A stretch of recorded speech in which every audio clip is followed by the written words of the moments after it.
Hello, I'm Nikki Donnelly. I received the Birmingham Pride of Britain Award Special Recognition for serving my country and my life story in March 2018. The reason why I wanted to do this video was I wanted to tell my truth of what exactly my story is, as the public don't know the full version of my story and what I am going through. And everything that I do, I don't do for fame or to gain followers. I do it for disability awareness and inspire others. But this is my true story, and apologies for the way I look. Unfortunately, my body's deteriorating and there is no cure. But when I was born, basically I wasn't meant to be born. My mother had told me she didn't want a damaged child.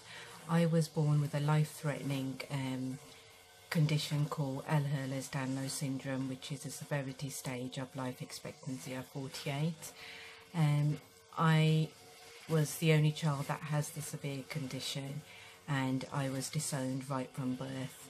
My family, as much as they say they love me, and I've got no hate towards them at all, they could only manage what they could do. I was the eldest of 5. Both my parents, and I've never ever talked about this in public. Before I do start, I am writing a book that is my tell-all book called This Is the Real Me, to inspire other people. Both my parents suffer from mental illnesses. My mum suffers from, right from the beginning, before I was born, depression and postnatal depression with me. My father, who has no knowledge or remembers me, suffers from severe schizophrenia, psychosis and dementia. And it runs in all the generations of mental illnesses. I've had to grow up with not really having any parents and having to care for my own parents at such a young age, on top of that with my younger siblings. When I was born, my family used to keep me indoors and lock me in my bedroom because they didn't want an Indian girl who's disabled to be seen in the public. So throughout my childhood, I've been brought up in and out of care with social services.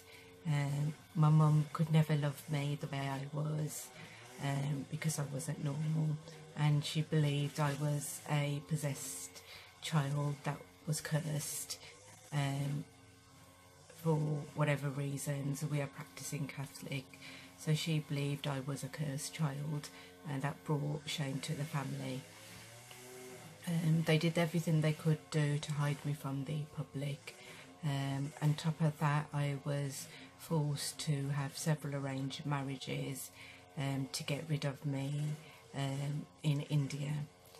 Fortunately, that didn't happen, because at a later stage I will tell you what happened, of how I got away from that.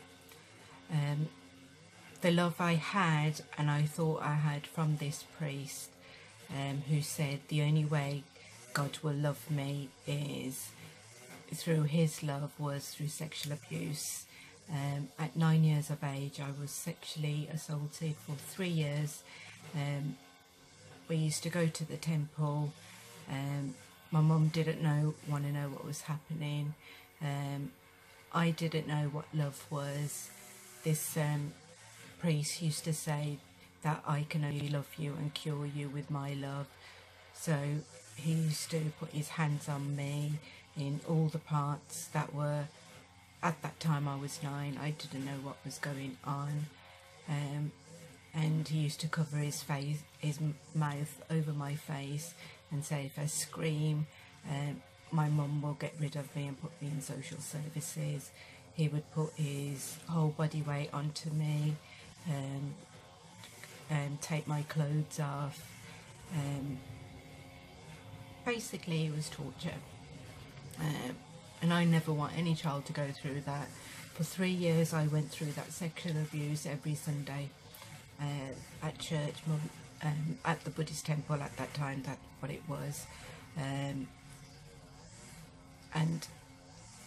Mum used to be downstairs, I used to be upstairs, and he would just abuse me in whatever ways he would do it, but he always said it was love, and if I told anyone I would be put into care and I'd never be able to see my siblings ever again. I used to have bruising because I'm at EDS, my joints used to dislocate, and my hips. Round about when I was 10, I knew that it was wrong, and I used to say to him, you can't touch me there, it's not allowed, it's wrong. And he wouldn't listen, he would pin me down. It used to start from his hands, from his lips, to his bodily parts, and he'd touch me in all my privates. And the only way I could stop it was at 12 years of age I committed suicide, because that was the only way I could stop the sexual abuse. I told my dad, but no one believed my dad. He believed it because he saw all the signs of what was happening to me. Everyone said he's mad and he's bringing shame to the family. I took a pair of, I took all my mum's tablets and my own that the doctor prescribed to kill, and I really wanted to kill myself because I couldn't cope with the sexual abuse and the rape, continued rape again and again of what was happening to me on Sundays, and having to be forced to go back to the Buddhist temple just to go through all that again.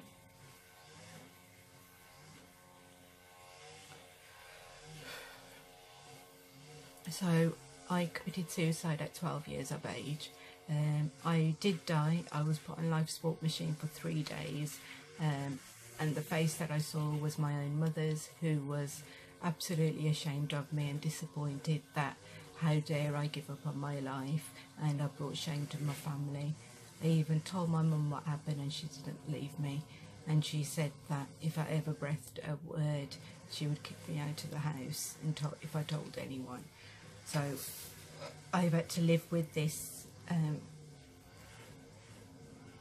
scar for the rest of my life up until now. I'm telling it in my book, to you as well, of why Pride of Britain Award is life-changing for me, and why I believe this special recognition on the main one I do deserve with my daughter, because I've never told anyone this. I don't want any child to go through this abuse. I used to see him touch other girls. I used to protect my my own sister from the man, from this priest, and I used to say to him, don't touch my sister or my brothers, just have me, because he said he'll touch them and he'll love them the way he loves me. So I'd put up with all the abuse, and then going back home, because I couldn't walk because of the pain I was in my private and my body parts, because of the way he'd grab me and touch me and put himself inside me and bite me. It was so difficult to walk and put up with the pain. My mum used to hate me because I used to bleed at such a young age. She used to say that I brought shame to the family, so my dad used to buy the pads, and I used to just have loads of tissues and just materials of Asian clothing wrapped into my pants and that, and still have to be forced to go to school. And then when I used to be at home throughout my childhood, I had to look after my mum and my dad and my siblings, especially my siblings. I didn't want them to be beaten up by my dad, because he used to have the outbursts of the schizophrenia. He didn't believe we were his children. He believed we were of royal family, but I was evil. And I didn't want that to happen to them, so I would put up with the beatings and that would happen to me. He would think we were strangers possessed in this family, and his kids were going to be taken away. He used to see me as hatred. Once he used to beat me up. He used to put me in scalding hot water. I used to shelter my brother and sisters, and my mum never stepped in for that because just depression kicked in. I don't hate my mum and dad. My mum is a single mum. Soon as my mum had the youngest, who are 10 years older than them. My dad's in a care home. He has nothing to do with me since I was 10 years old, but when he used to visit, he never saw me as his daughter, he just saw me as an evil spirit. So I used to get beaten up from being hit with sticks, pulled with my hair, thrown to the ground and punched. But I would do anything to protect my siblings. Even at that time, I had to learn how to cook because Mum was unable to make food, take the kids to school, so I would do that, and on top of that, deal with myself and look after my own self, and go days without not having food and live with hand-me-downs.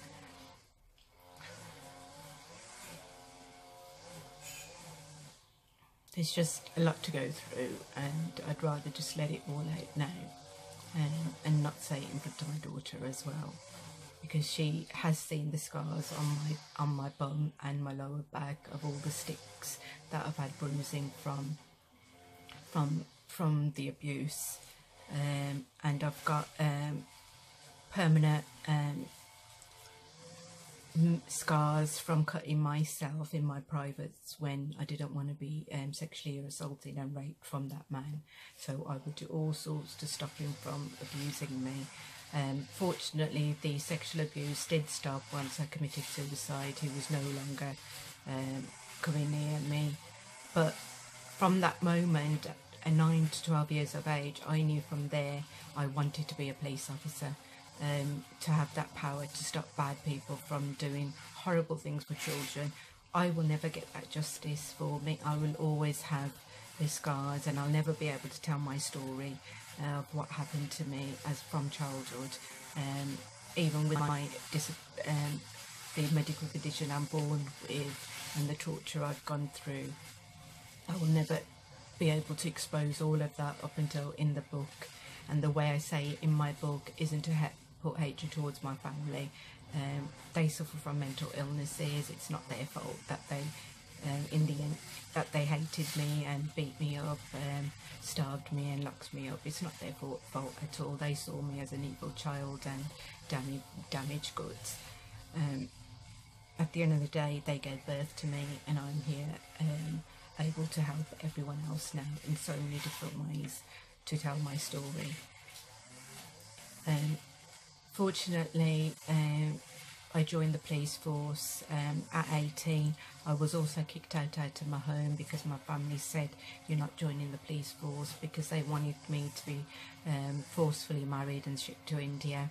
I was lucky that I got away from that and joined the police force.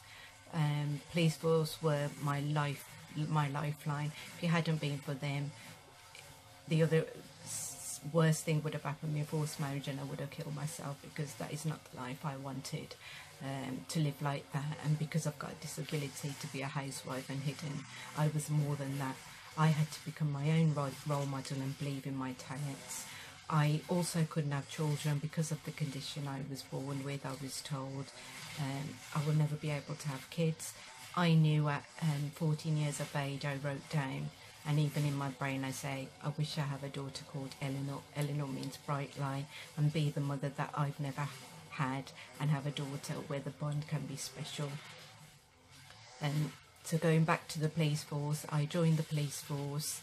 I did everything I wanted to do in the police force. I've got no regrets. It was my lifeline, my family circle. It was everything to me. I bought a house with it. I wasn't just a police officer. I was a person of authority. It's not easy being a police officer. Not anyone can do that and take people's liberty away and help change people's lives. On top of that, I was fortunate. My child psychology degree and CBT degree, I was qualified in that. They don't do that now. They supported me with my education. I've got teaching assistant qualifications in level 2, 3 and 4, and public speaking skills. On top of that, the amount of skills I've got within the police force, from being a response officer, police driver, negotiator, translator, child protection officer, firearms officer, weapons handling, public protection unit protecting the vulnerable adults of mentally ill, domestic violence victims. The amount of skills I've got, I am truly grateful for, and I worked hard to gain all them skills and qualifications and degrees. Even being dyslexic, people gave up on me, but I never gave up on myself. Whilst in the police force, what the public don't know is the amount of abuse I got throughout my service. The first assault I had was when I went to a domestic violent incident in 2005. I attended a domestic violence originally on my own, and then my partner came. The offender didn't want to be arrested, and he was about to throw me down the stairs. He headbutted me, knocked me out, bit me, threw me to the ground while I was unconscious. He basically beat the crap out of me, and fractured part of my back, my shoulder, and I had bruising to my brain. I gained consciousness, effectively arrest, backup came. At that time, I had then realised the police, it's not the police but the courts, do not see police officers as victims at all. Offenders don't get justice for assaulting police officers at all. Even to this day, it doesn't happen. This is why there's a campaign going on about Protect the Protectors, and that's why I still fight for that campaign, even if I can't get justice for what happened to me. Even that time in 2005, I was told that I would never be able to return to the police force because of the damage to my back. I did join, I did return back because the police was everything, and I wanted to keep helping people. Throughout my service, I was repeatedly assaulted. One of the Bravery Awards commendations that I got, which I didn't turn up for, purely because I didn't believe I should get it, because the victim was still raped. The offender had kidnapped his ex-partner, raped her, and also kept me hostage. He had made it clear he was going to murder her after he raped her. While he kept me hostage, he said he was going to rape me and do the same thing. I fortunately got her out of safety. Still to the back of the mind, I still remember that all them words. Still to this day, I remember the exact words he used, that he was gonna rape me exactly like the way he raped his ex-wife or ex-girlfriend at that time. He said that he didn't care that I was in uniform. He had a machete on him. I had just a table. The victim was right next to me. I was shielding her from what was about to be happening. He was going to kill her. CS spray was used. I was still affected with that. Backup was being called, and all that was protecting me was this table. My hand was protecting her. He had the machete, and the description he kept saying was he was going to machete my stab vest, rip all my clothes and rape me, and then murder both of us. Fortunately, backup came and I protected her from being murdered. I couldn't receive I just couldn't go and receive the Bravery Award because I feel like I didn't save the victim, because she was still raped. But yes, she wasn't murdered, but she's still scarred for life. I mean, I still blame myself that I couldn't prevent that rape from happening, because it already had happened when I've gotten into the house. But many say I stopped that murder from happening.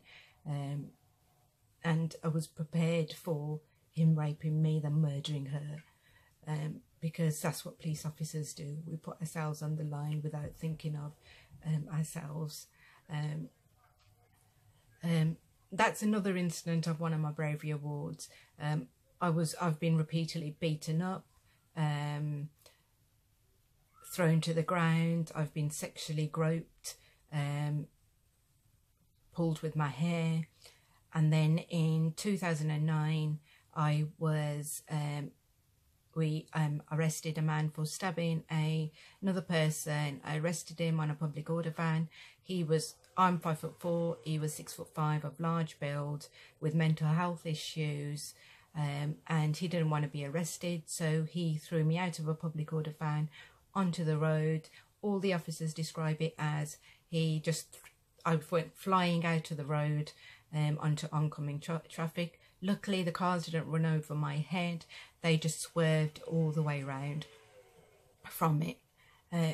But during that point, I was already onto the ground. And he just continued to kick me, stamp on my face, stamp on my back, where I'd fractured my arm, my jaw, eye socket. It took 10 officers to get him off me. And even then, doctors said, she's not going to survive this. And I did. I was resilient. I was more worried about all the victims and the cases I had to deal with.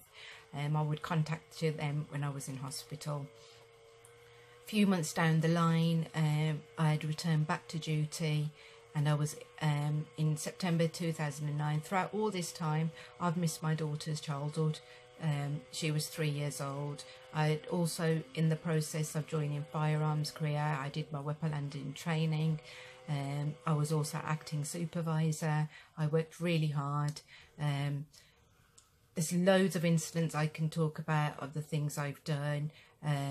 I've dealt with 3 gangs where they surrounded me, and I had to defuse that situation all by myself, while protecting a colleague who had broken down with PTSD, and that was another bravery award I received for. And I diffused that situation down without the gangs assaulting me with their machetes. They had dispersed at that time. I've protected domestic violence women and removed them from their house from more harm. I've dealt with counter-terrorism units as a translator, and I'm absolutely proud of what I've done. But in September 2009, the final assault was the car crash on duty. I was travelling I was on duty, travelling on a residential road on a 30-mile road, and the vehicle was doing well over 50 to 70, and he failed to stop at a stop sign. He drove straight onto me. He knew I was a police officer. He didn't care. I was stuck in my car. The bonnet had completely caved into me, where I couldn't move.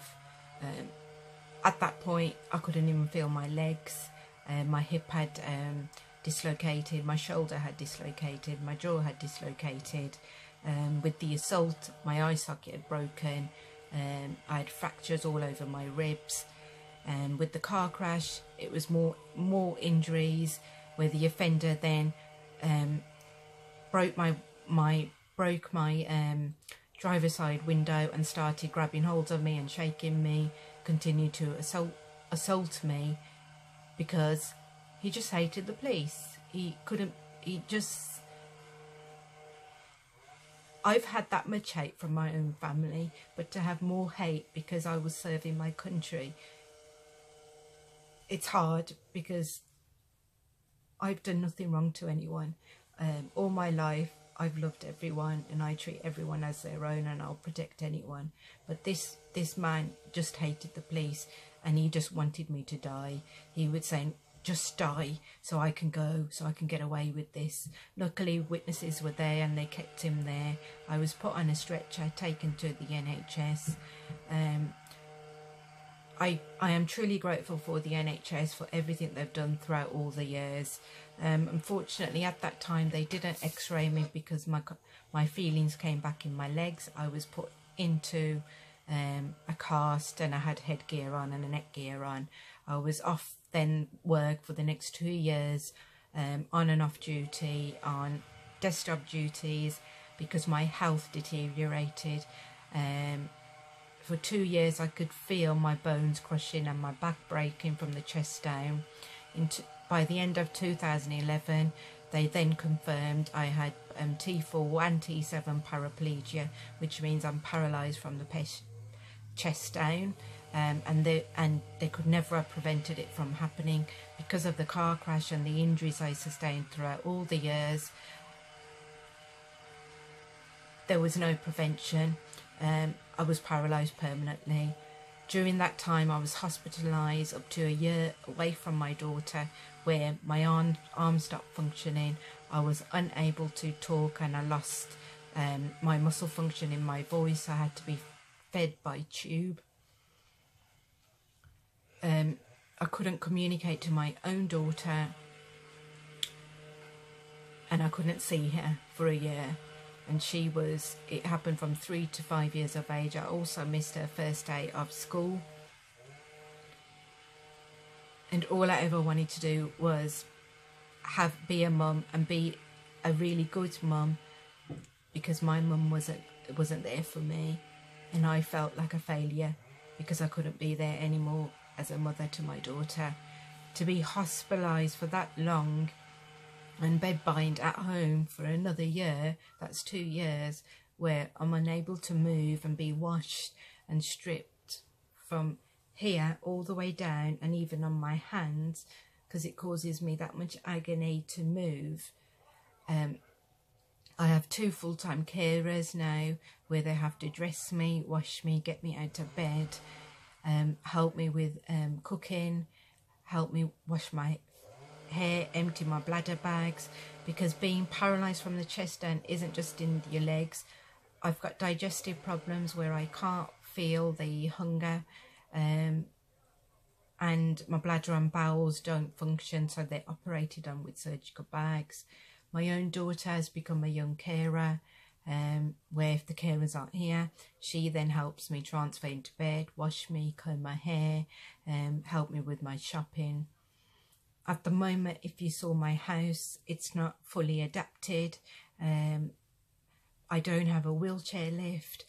I can't put my daughter I can't put her to bed because of there's stairs. I don't have a wheelchair lift. I can't go up and down, because I'm paralysed from the chest down.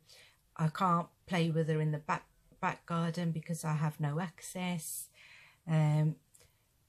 When the police pensioned me off with my 6 Bravery Awards and Medal of Exemplary Character, I lost my financial security. The full-time wage I was on, which was £1,500 a month, I'm now receiving just £500 a month. My mortgage is £950 a month, and I've still got bills to pay.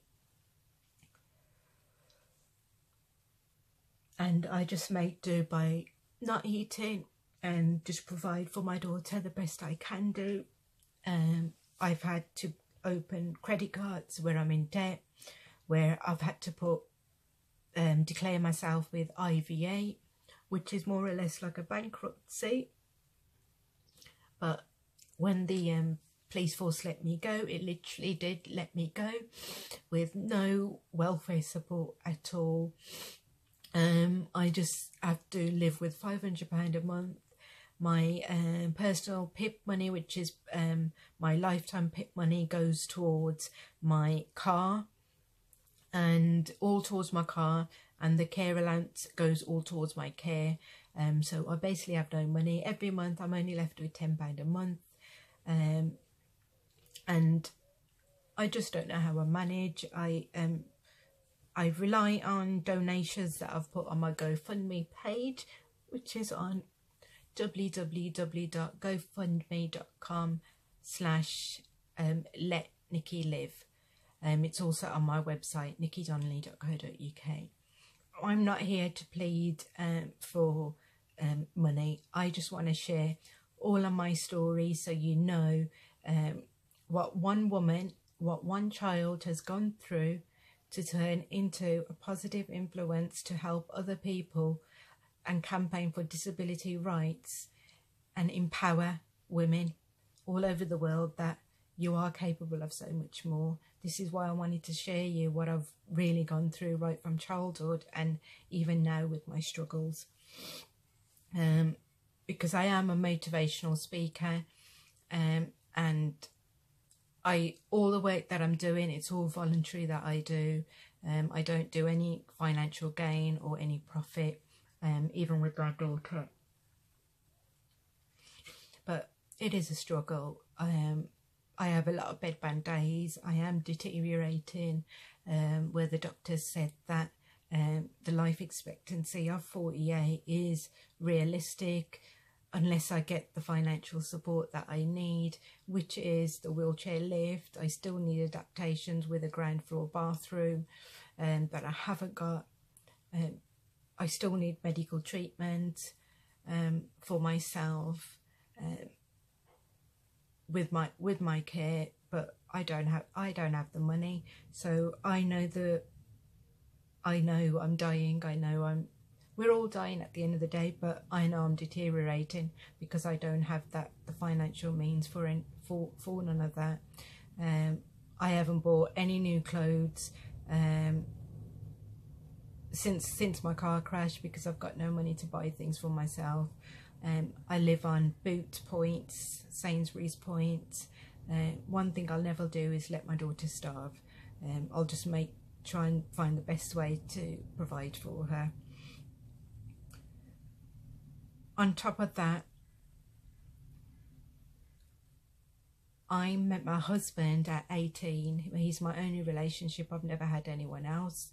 He is a serving police officer, but he has nothing to do with me. When my daughter was 1 year old, he left me because he didn't want me to choose my daughter between him, and he left for a whole year, and it was devastating because, and again, I don't blame him. I've always believed in marriage for better or worse, and I did take him back because I believe my daughter needs to have a mother and a father in the house.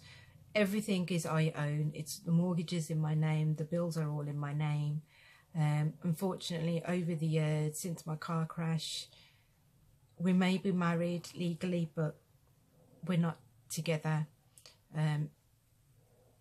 We live separate lives. He doesn't see me as his wife anymore. He sees me as a burden, and he can't cope. He doesn't acknowledge me as his wife anymore. He says his first reaction was that if he was in my position, he'd rather kill himself because this is not the life. He says that this is a horrible life to live. He can't stand the sight of me. He can't cope with the way he lives, so we live separate lives.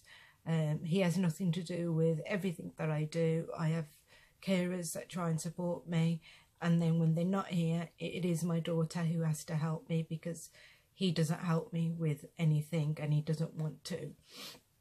And I've accepted that because when I married him, I believed him for better and worse. And because I've got a daughter, she needs a father and a mother in one household. It might be a broken family, but at least she's got a father and a mother. And my happiness is my daughter. I don't need my own happiness. As long as my daughter's got a mum and a dad, that's okay. I will survive. And there's nothing I can do about the way I am. All he sees is a disabled. He says it's torture watching his wife deteriorate and be in bed and be nothing. He says I'm not inspirational because I'm disabled and I'm nothing. He says that how can you win awards when you're in a wheelchair and you're a spaz? But I know he's angry. It's not his fault. He says I'm nothing and I don't amount to nothing. But that's because he sees me on the bad days. And my bad days are I'm stuck in bed in pain with loads of painkillers where at times I can't even lift my hands because they spasm a lot. I have seizures every other day where EpiPen has to be put onto me because my heart will stop any day. And he can't cope. I accepted that. And it's fine. I'll do anything for my daughter, and her happiness is important. I know my husband wants me to leave this house. He said it several times for me to get out and he doesn't care if I'm homeless, because he lives in this house as well, but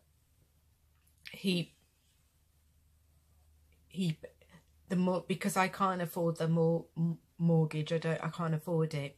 Under our separation contract he pays for the mortgage, and that's it. Everything else I pay for. We live separate lives, but that maintenance goes towards me in order for him to live separate lives, and that's our private arrangement. Because of that, I don't get any support from the government. No one will basically help me with my financial support that I need.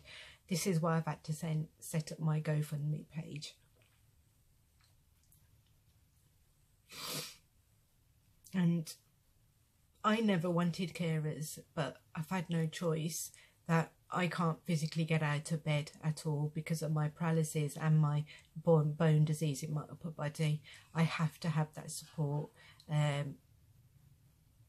You imagine you've been able-bodied all your life.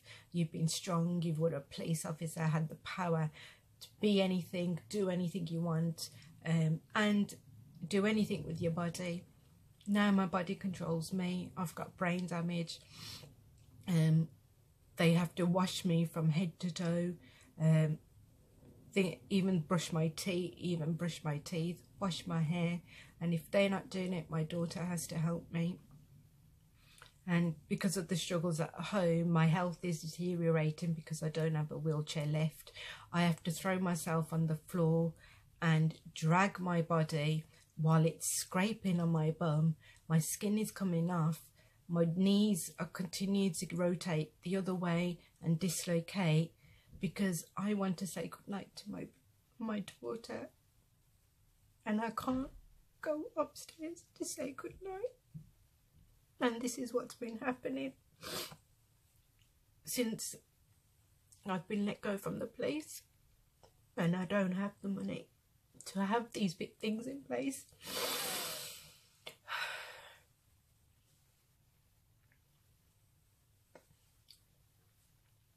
Sorry about that.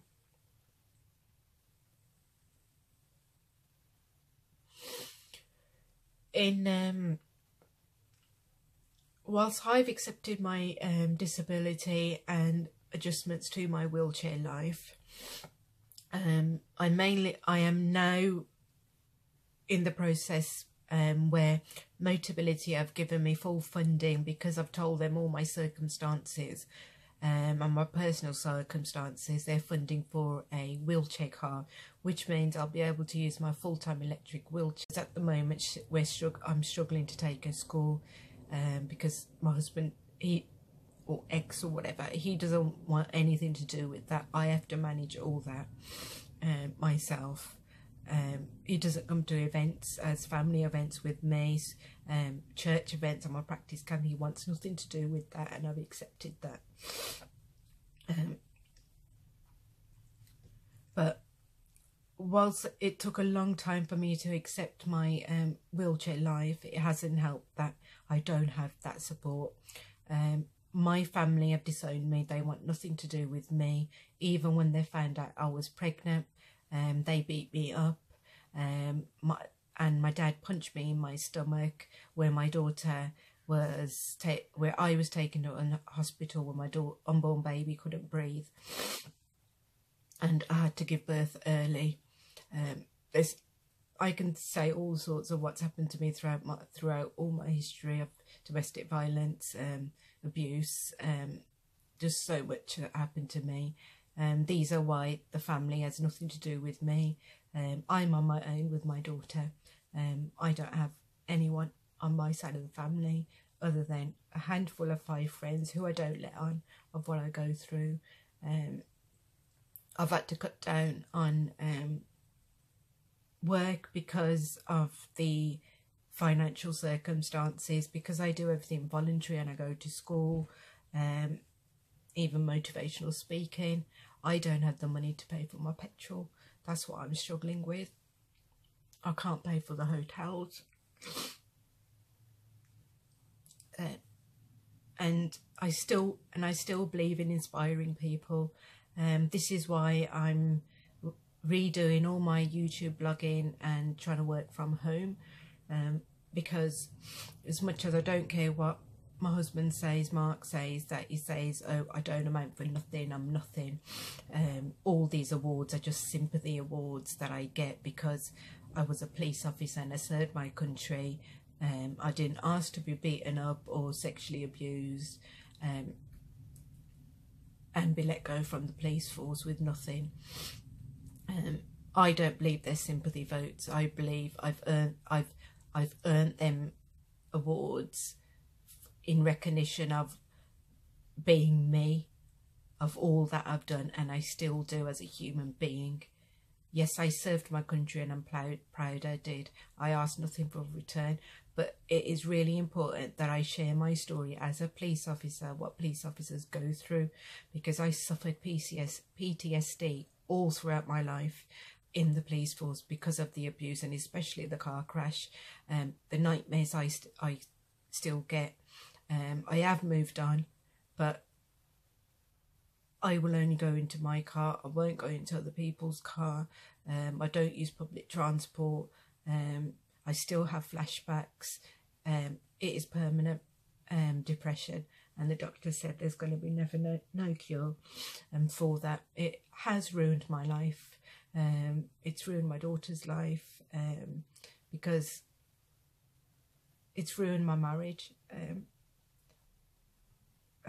Because if I wasn't paralysed, my husband said that we would have been fine, and he blames me for being. He doesn't blame me, but then he does blame me because I'm in a wheelchair, because he's got no one else to blame. Because he said, because I will never get justice for what happened to me. That man has got away with it, because the courts still see police officers as not victims. So even now, he's permanently done this to me, ruined my life, where I can't do a lot of things that I want to do. And my daughter's missed out on so much, where she has to give up on the things that she wants to do with her friends just so she can help me, because my husband won't help me.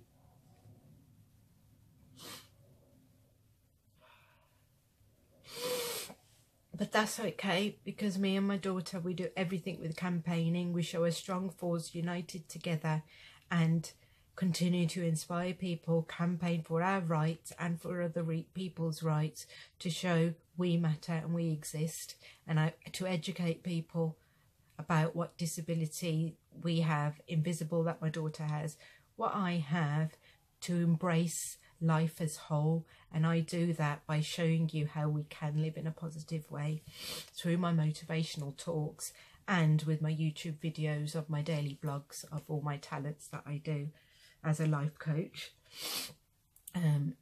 But this is the first time I'm exposing all this to you.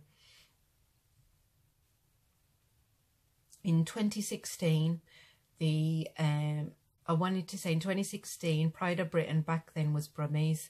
The Lord Mayor, the Team Birmingham Mail, contacted me and said that they'd like to award me the Bravery Award in recognition of my service to my country and my inspirational story and all that I'm doing. The editor does remember me, and he knows I turned it down because I wasn't ready to receive any awards, and I didn't want any recognition for what I was doing. I'd rather stay in the background to do that. but also that was down to the control from my husband, where he's mentally controlled me over the years to say I'm not inspirational, I don't deserve any of this, because this is just sympathy. Now I don't believe that. I'm a lot stronger now with my daughter. It is torture at home every day that I'm going through, but I'm not. Why should I move out? Why should I be kicked out in my own home? I belong here with my daughter, and no one's going to take my daughter away from me. But the Lord Mayor still gave me recognition and provided a Inspirational Role Model Award certificate instead, and I said, yep, I'll be fine with that, because there's no press involved then and no media attention. That was during the time when Rewalk team and the philanthropist Gordon Ronson contacted me and said they're looking for a police officer who's been injured on duty, where they want to help their welfare and change their life with this robotic technology. I became the first UK police officer to receive this technology that enables paralysed people to walk again. I also was, and still is, the first UK paralysed police officer to walk independently in 7 hours in the world. And also I made my daughter's dream come true at 10 years of age, where she's been waiting from 3 years to 4 or 5 to make her birthday wish come true, just so I can be happy. She was okay for me not to walk again. She said, "Mum, you're my mum." She's the one that gave me a fighting chance in bed and said, "Fight for me, don't die," because the doctor said I would have died in 6 months because my body had just shut down and deteriorated. And it wasn't my husband, because he gave up on me. It was carers helping me and my daughter. And my daughter said through Jesus is in her and me, and said, "Fight for me, Mum. I still see you as Mum. It doesn't matter if your body doesn't work. You are still my mum," and I fought for her. And she every year she made them birthday wishes, not for her but for me, because she is so selfless as they come. And she said every year she never wanted a birthday party, and she didn't. Every year the money went for spinal cord injury and Ehlers-Danlos syndrome conditions. That's what she did every year up until her 10th birthday. It came true because I was able to walk with her and stand. I still have them photographs with me and them memories, where just to watch, finally, I'm no longer looking up to my daughter, constantly asking for help. It became the other way around.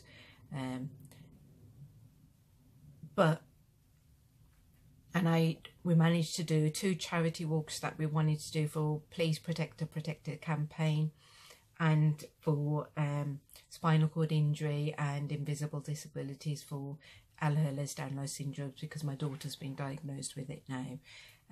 And it was incredibly hard, but Birmingham Half Marathon awarded me with their half marathon medals with my daughter, and we did the Parallel London Walk and became ambassadors for that.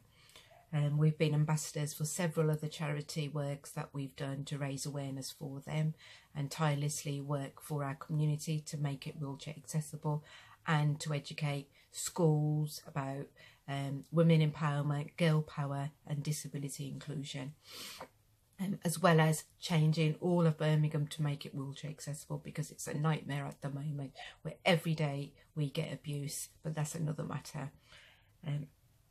But going back to the rewalk, what people didn't know was it's incredibly hard and painful for me to use. All that smile, I couldn't use it full time.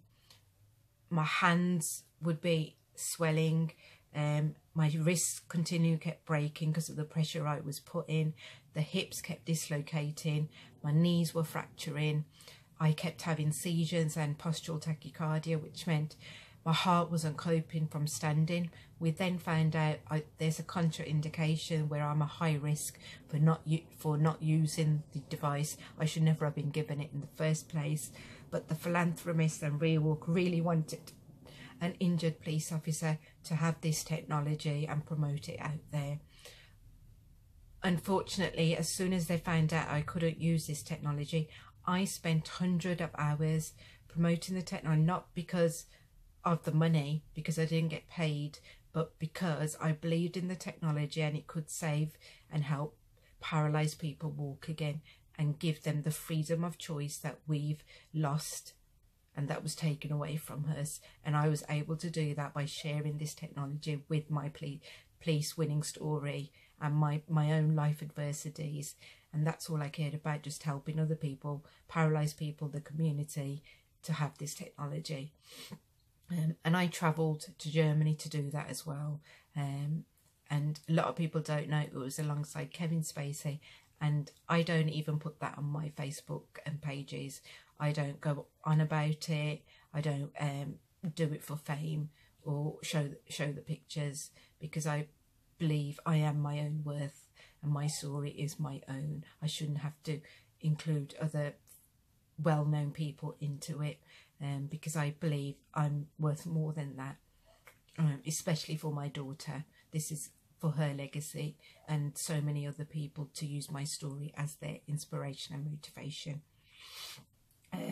When the philanthropist and Rewalk found out I couldn't use it anymore, I wanted to donate my legs to another injured police officer. They didn't allow that to happen. Even during that time, they had donated £100,000 for these legs.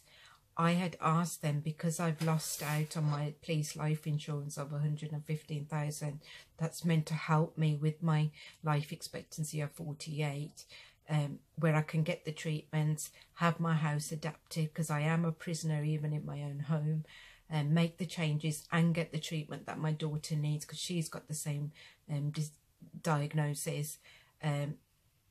They refused to give me the alternative 100,000 donation.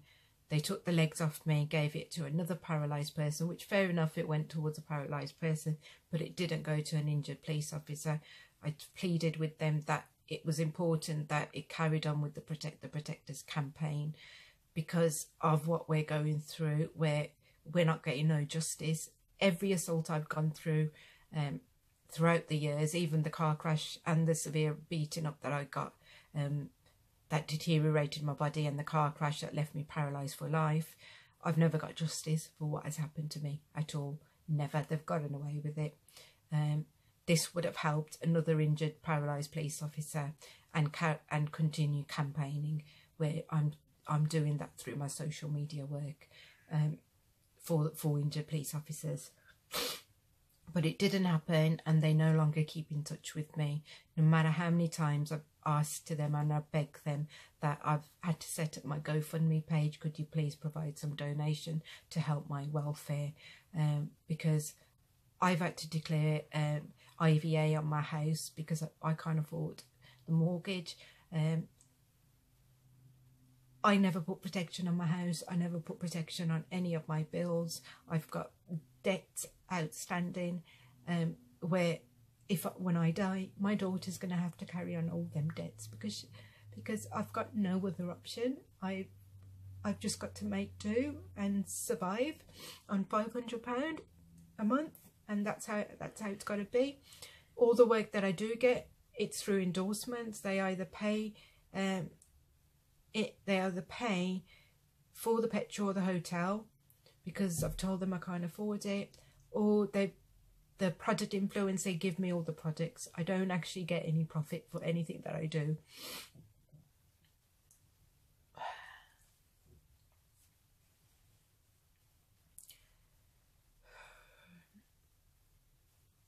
The once they did take the robotic legs off me, they replaced me with another athlete. I've got no hate towards them. You can see I've not gone to the media, because I believe in that technology. I wish I could use it, but I can't.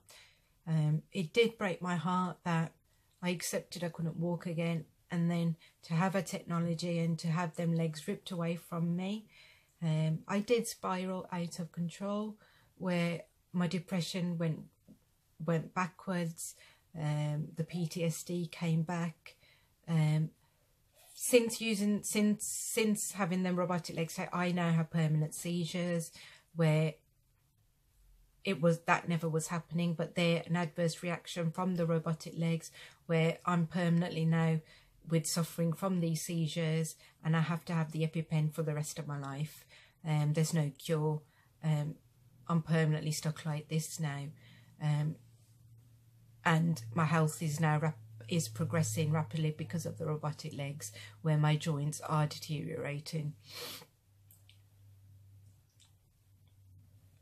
But I will continue doing what I can do to campaign for disability rights and inspire so many people, not just women but men, but the importance of women empowerment and the Me Too campaigns and all the other campaigns, especially my Wheelchair Beauty that I do for life positivity inspiration. I continue to do motivational speaking as much as I can. I tailor it with all what I'm doing. But receiving the Pride of Britain Award this year in March, I want to thank you. The reason being, you helped me from wanting to give it all up all over again, because I have been struggling by not able to walk again. When something's ripped away from you again, where you're told you can walk again and then you can't walk again,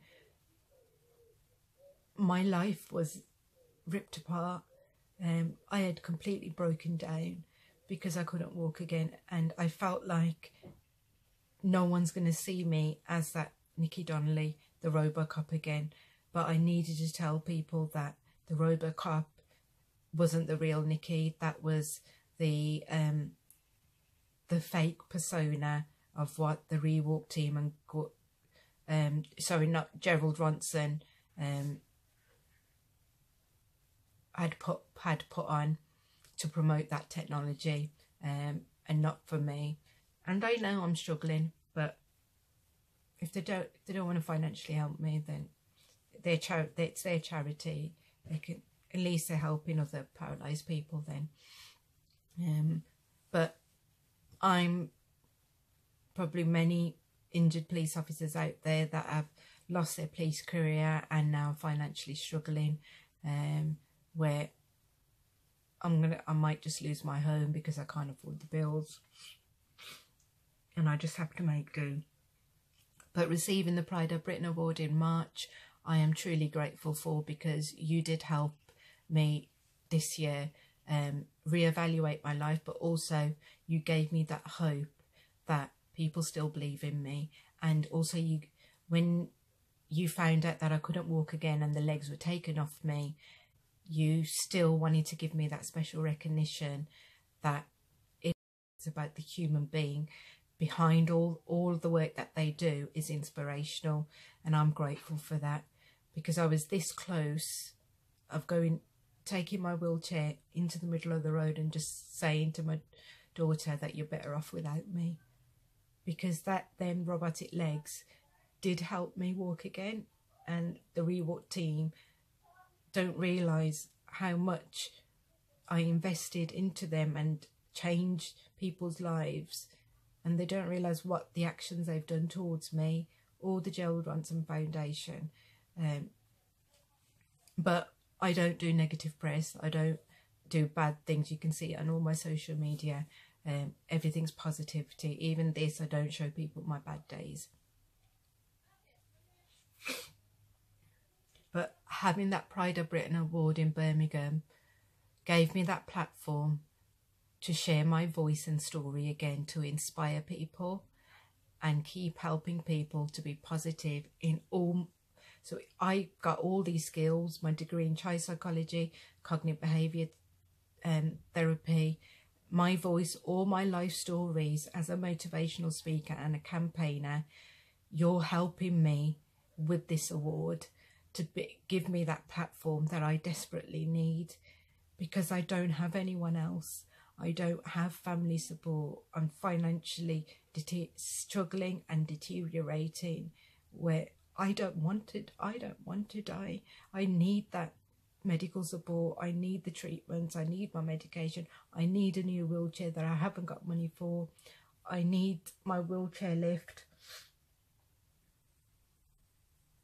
But I don't share my GoFundMe page because I don't want sympathy. So to now find out I've been shortlisted for Pride of Britain Award, I am blessed that I've been shortlisted for the Pride of Britain Award. One, I am proud to have served my country as a police officer, and I'm still proud to serve my country volunteering and campaigning for disability rights, and as a motivational speaker all over UK, especially in West Midlands. I still work tirelessly with my daughter's with me every step of the way. She's been diagnosed with EDS. Her condition is painful. I don't want her to get worse, but she has no choice, but she has to help me as a young carer, and she carries on. The award isn't just for me, it's for my daughter. She's a young carer who asks for nothing in return. She has saved me so many times with my seizures, given me EpiPen that no one else has done. She's there with me, campaigning and doing charity work with me throughout everything. And she raises awareness for invisible disabilities that she goes through herself, and does talks with me. And that's why I wanted you to know that the Pride of Britain shortlist, I hope it is for the special recognition for me and my daughter, because I don't have long to go, because if I can't get the funds, my life expectancy is short. I want to make these memories count with my daughter, and to inspire so many people of what I've done they can achieve. Because I became not many people know, I became Paralympian athlete in 2016. I was a wheelchair racer, training with David Weir Academy. I was in the Superhuman commercial, recognised as a wheelchair racer. Unfortunately, because my health is severe with my spinal cord injury and my joint disease that I'm born with, they said I couldn't compete anymore. I saw that as a failure, but I'm proud of that failure, because I showed many young generations that look at all the things I've done, from being a police officer, firearms officer, protection officer, counter-terrorism officer, school liaison officer, a teacher, mentor, motivational speaker I'm still doing, a model, wheelchair racer. I also did disabled modelling. I did London Fashion Week. I still continue to do it as a real life Indian woman of colour model in a wheelchair, because every role that I'm playing, I want to see people like me. I still don't see that. I want to see people like my daughter, who's mixed race with a disability. She's not in a wheelchair. They're still not happening in all the roles. That's why I put my heart, soul, and literally make myself feel by doing all this, because I don't want other people to suffer, but also break them barriers. I also became in 2017 the first disabled mother of colour as well to win a UK beauty pageant in September as Mrs. British Empire. Again, the press don't know that, because I don't do it for the press. I do it for the disabled community, and show them what I'm made of, you're made of, and for the young girls and boys out there in the young generation that I share with in all the schools. I did that. I'm a qualified makeup artist. I became a successful influencer on my social media channel to inspire and motivate other people. I became a fitness trainer, and I shared loads of my tips on how to train in a wheelchair. And now I do also like fashion judges, and all this is with my daughter. I don't do it alone, I do it with my daughter because it's important. I make these memories, but also my daughter is part of all these campaigns because it's important for her as well. She uses these for her platforms as a young role model. She's a girl young role model because they can be role models too, and I've shared that through me, so she can carry on when I die or whenever my heart stops. She can just carry on being her own person and carrying on with all these campaigns.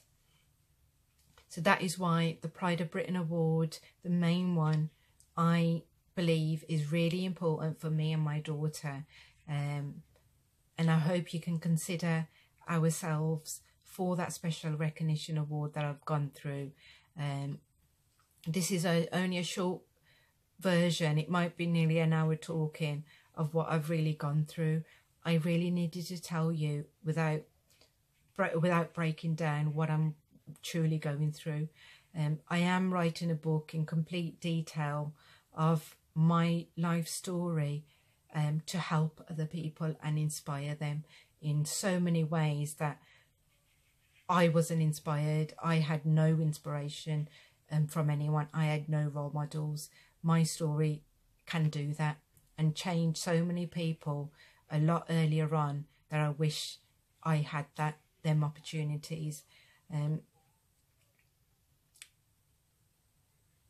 But I hope you can take into account this video, and I do apologise for my desperate plea, but Pride of the Britain is a platform that's going to change my life, but my daughter's life, and help me live again, by giving me that platform to share my story, to help the disabled community, the 13.5 million disabled communities that are in desperate need for that help. And I need to do that and share the police campaign story. I will never get justice, but my story can help all the injured police officers that are still going through this fight where we're not getting justice for what we're going through. And when we do leave, it's like the army, we're left to struggle. We need support put in place. I want to continue talking in all the schools. I don't make profit for that. Having these women empowerment, girl power days and disability lesson days. I want to, once I've done my book, share my book with everyone. Life is not over for me. Yes, I know my time limit because I haven't got the funds to help to prolong that life. Then I know I'll die by 48. Fine. I can carry on embracing my life now through all the opportunities I'm gaining. So I'm truly grateful that I'm shortlisted for Pride of Britain with my daughter. It's important that my daughter's included. As a young carer, she's also a young woman who's turned into a beautiful, selfless soul that campaigns for invisibility disabilities with me, and also does disabled modelling to raise awareness for disability and for young role models to advocate for their causes, as well as a young carer where she shouldn't have to be, but she's had no choice but to grow up, put myself first, and then she puts herself first, as well as managing her own disability. And we carry on together, trying to break all these barriers, and we will not give up. Because to this day, I don't exist. People brush past me. I've been spat at. I've been sworn at because I'm in a wheelchair. I've been told I should die. I've been told in front of my daughter, how can I be a mother? A mother should not be in a wheelchair. My daughter has been told she's ugly, being mixed raced. I've been told I've been a packy. Police officers are serves you right. You're a police officer. No wonder the Muslim man attacked you. They should have just killed you. It's all this that I've gone through, and I don't talk about.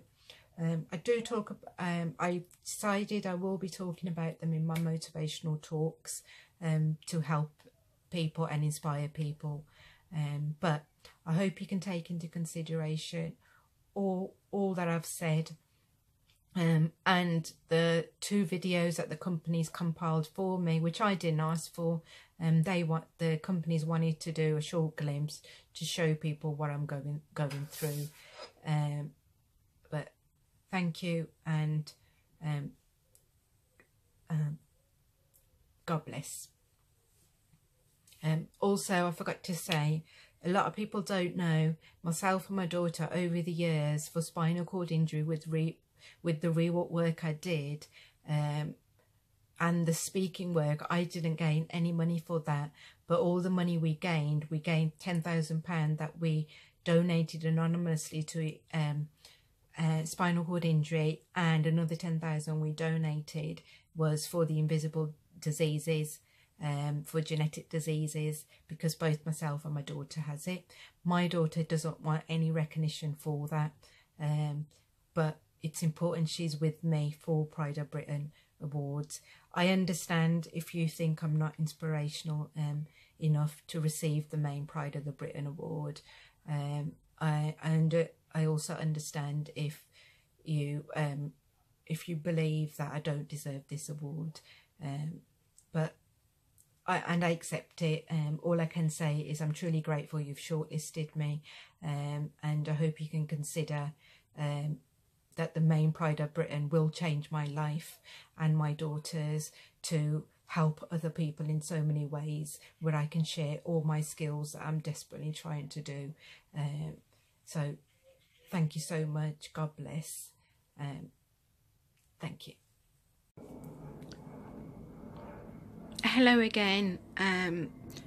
Also, I just wanted to let you know, one of my conditions also affects my speech.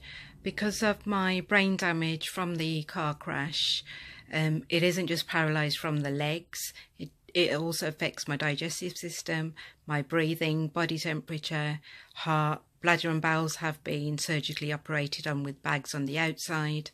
I have full-time care, 24 hours. Also, it affects my jaw. You can see it has smile. Let's try and straighten it, doesn't let you straighten it. Is deformed because it was smashed in the assault and car crash. I've also got a brain injury that affects my cognitive side. That affects my speech.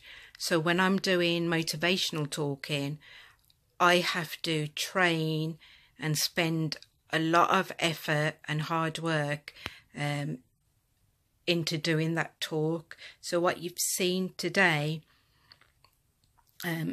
you might have noticed some of it is a bit all over the place. I've stopped a few times because my thought process, where the cognitive side is damaged, so I can't comprehend something and deliver what I'm trying to say. It's frustrating. And when I do motivational talks, it is, believe it or not, extremely hard, even though I look effortless doing it. It is really hard work to do that without any auto cue or cards that I use. I speak from the heart. But there are days where I can't communicate. I do lose my speech, and I have to be bedbound, and the computer will talk for me. Sometimes my hands don't function, they seize up, and when that happens, my speech muscles stop working. So my daughter already knows what I'm trying to say. The computer will do some of the work. That's how bad my disability gets on bad days. There's nothing they can do. They said that it's all part of my medical conditions, and I will continue to deteriorate. But I just wanted to let you know that by God giving me my voice back, that's the only thing that works. I am blessed to. That's why I do my storytelling and deliver speeches and motivational talks to inspire people and motivate people through my story in every aspect of adversity, to help anyone I can do, even companies, to be better versions of themselves, because I know my voice will go eventually. The speech muscles in the neurologic side of where the damage is will deteriorate. So that's why I embrace everything about my life, even with my struggles that people don't know about. But I just wanted to let you know, because my daughter's told me to say everything to you and tell you the truth of what I'm really going through, because this is not what I share to the public. Thank you. It's Nikki Donnelly, for Pride of Britain shortlisted for special recognition from the Birmingham, and also I received the Bravery Award in 2016, which I didn't accept, but I accepted the small gesture of the inspirational role model from the Lord Mayor. If you want to see my short story, it's on nickidonnelly.co.uk. But I've sent you the rest of my videos. Thank you.